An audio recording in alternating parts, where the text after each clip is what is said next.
159वां दिन।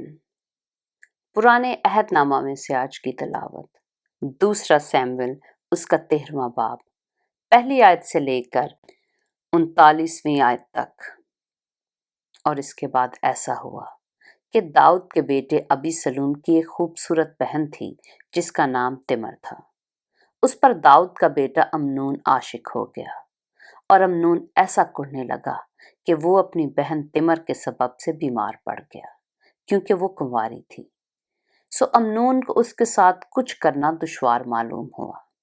और दाऊद के भाई सिमा का बेटा यूनदब अमनून का दोस्त था और यूनदब बड़ा चालाक आदमी था। सो उसने उससे कहा, ऐ बादशाहजादे, तू क्यों दिन ब दिन दुबला होता जाता है? क्या तू मुझे नहीं बताएगा? तब अमनून ने उससे कहा कि मैं अपने भाई अबीसलूम की बहन तिमर पर आशिक हूं।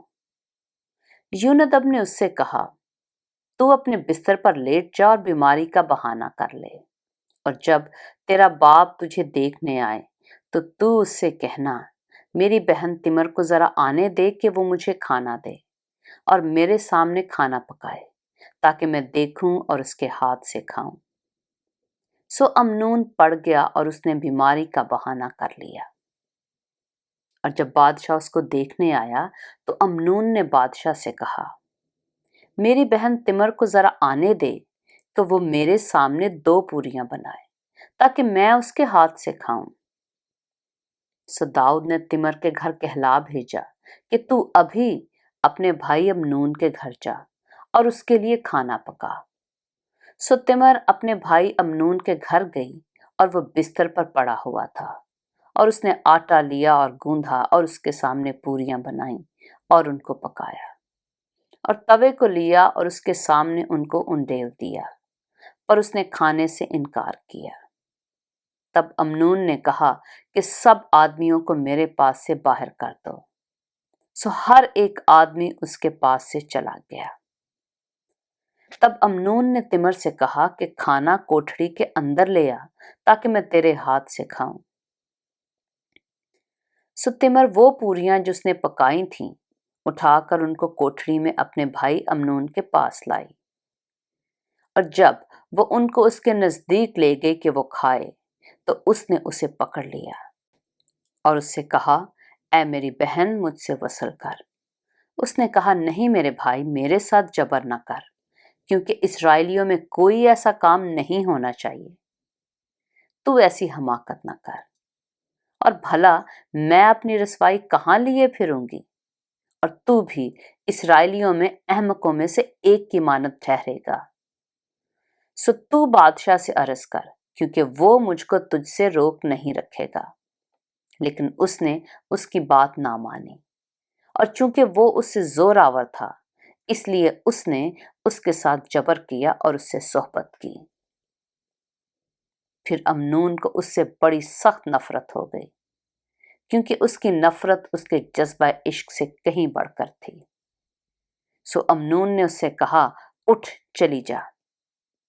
वो कहने लगी, ऐसा ना होगा, क्योंकि ये जुल्म कि तू मुझे निकालता है उस काम से जो तूने मुझसे किया बदतर है।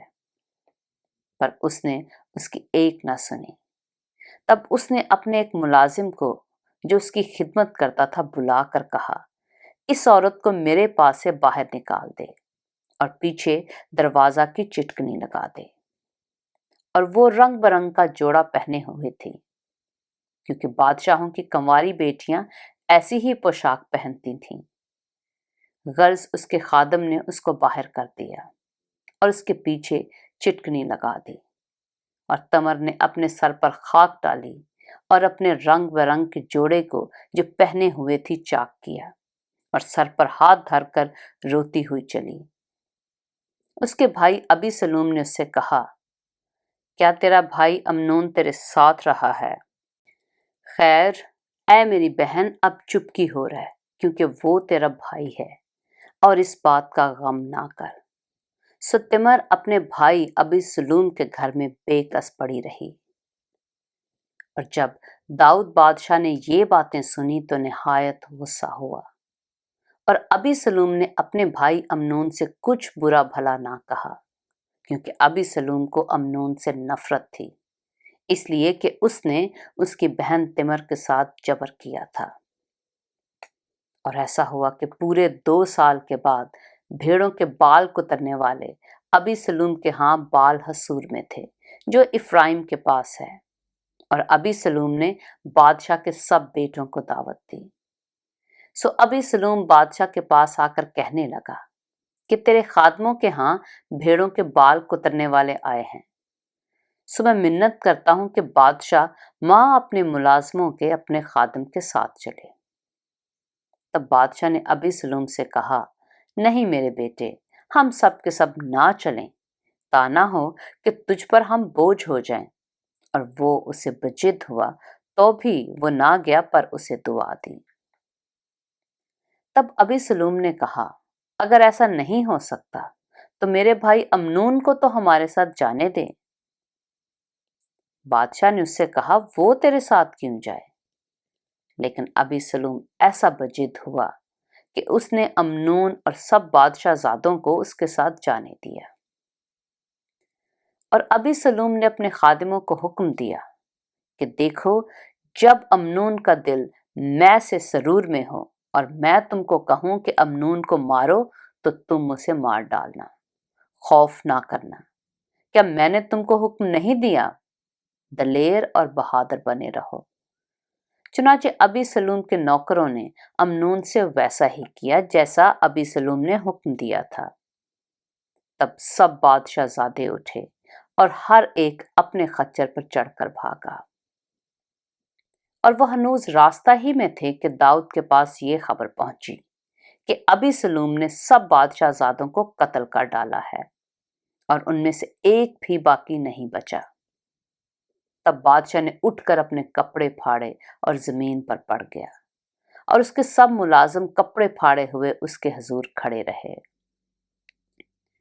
تب داؤد کے بھائی سما کا بیٹا یونادب کہنے لگا کہ میرا مالک یہ خیال نہ کرے کہ انہوں نے سب جوانوں کو جو بادشاہ زادے ہیں مار ڈالا ہے، اس لیے کہ صرف امنون ہی مرا ہے، کیونکہ ابی سلوم کے انتظام سے اسی دن سے یہ بات ٹھان لی گئی تھی جب اس نے اس کی بہن تمر کے ساتھ جبر کیا تھا۔